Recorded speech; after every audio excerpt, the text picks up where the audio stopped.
Good afternoon. I believe that leadership is one of the most fundamental topics to the development of each and every one of us as individuals and as a society.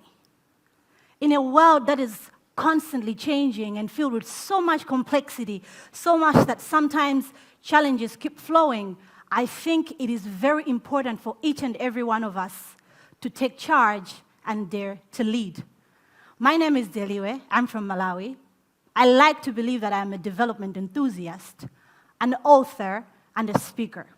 And this afternoon, in my capacity as a speaker, I am going to talk to you about the topic that's been very passionate to my heart, something that I've practiced for the past 6 years. But I'm going to shy away from thinking about it in the intellectual perspective that we all know leadership to be. I'm going to get a little personal, share with you some of my stories to the journey of leadership as I lead you from idea to impact. Now, as I start, I'm going to ask you a question, and there's one simple rule. Here's the rule. Be honest. Raise your hand if you're in this room and you have been heartbroken before. Don't look at your neighbor. Just raise your hand if you're in this room and you have been heartbroken before. Okay. Pretty much all of us. One last question. Raise your hand if you at least attempted or did successfully turn your heartbreak into a breakthrough. Amazing. Okay. That's amazing. Thank you very much for the honesty. Now, I asked you those questions because I want you to relate to my story of heartbreak and what right now I like to call it, I think it was my leadership initiation. My leadership journey as a young woman started about 6 years ago when I was a college student. Rightly put, I was heartbroken. Weeks of going through that pain caused me to question myself, caused me to question my capabilities, or can I really achieve what I planned I would achieve with a man in the picture now that he's not in the picture anymore? And one day, as I was thinking, I thought, if me, as a young woman who is rightly placed in society and is supported and has got so much care, can feel like this from a heartbreak, what about that vulnerable small girl from a community who has no support? What about the woman in our community who just needs a little extra care by virtue of just being a woman? Where do they run to should they need support? I then one day woke up and I said, I have an idea. Yeah, I have an idea. It was from that awakening that I first realized and accepted that leadership must first start from the position of an idea.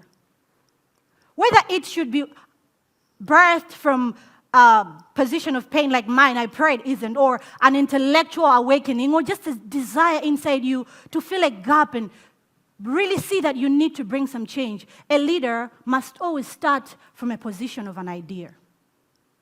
I am always very, very uncomfortable with the notion of just leadership by position. I don't mean to say that people who are promoted into different positions are not leaders, but I'm saying leadership usually requires more.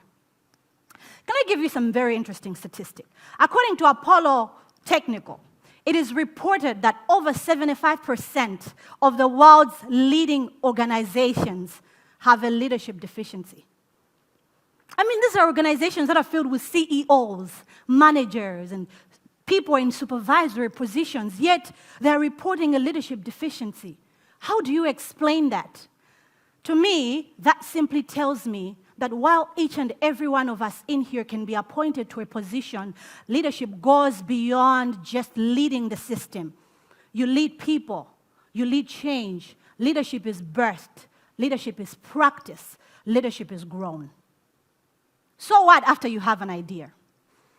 Each and any one of us in this room can have an idea. After all, actually, it is reported that a lot of people die with their ideas right inside of them. One of my most followed mentors is the late Dr. Miles Monroe. I'm sure most of us in this room have heard about him. he was rather a Bahamian evangelist and author and a speaker. And I think I have followed his self-improvement materials more than I have of any other self-improvement materials. And in one of his books, it's my absolute favorite, it's called The Pursuit of Purpose.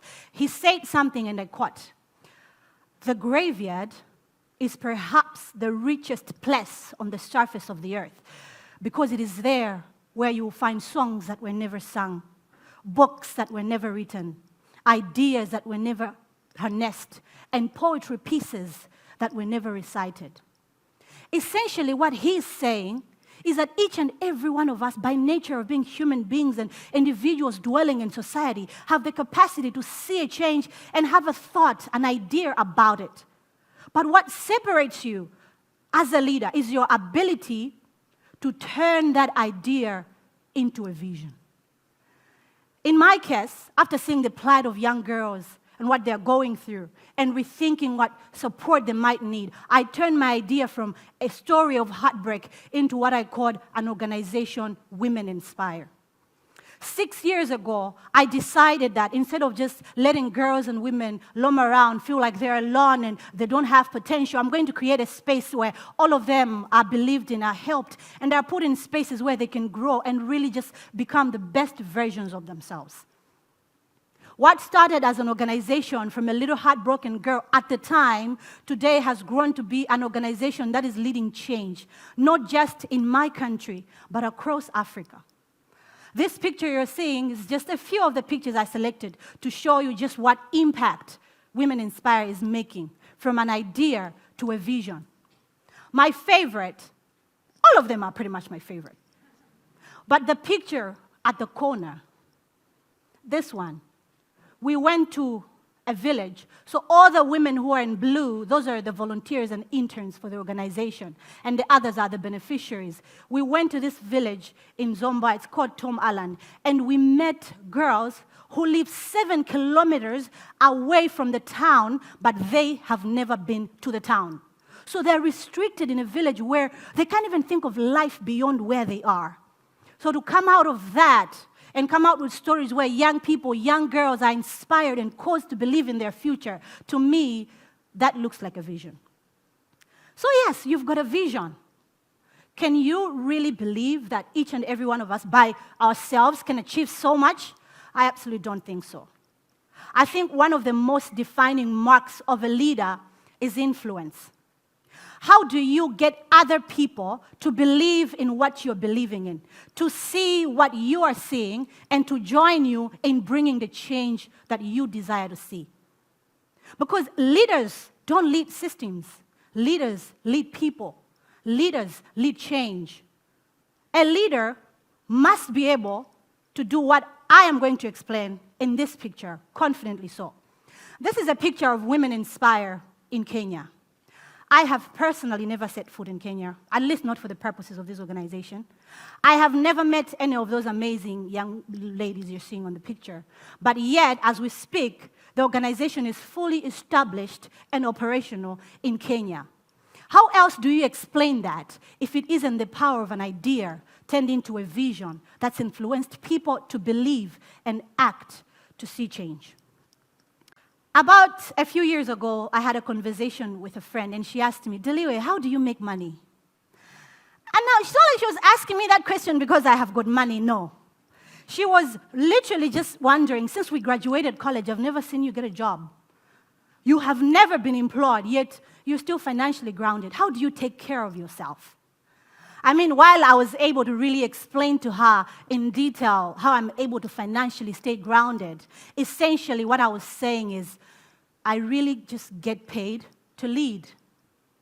I lead and I get paid.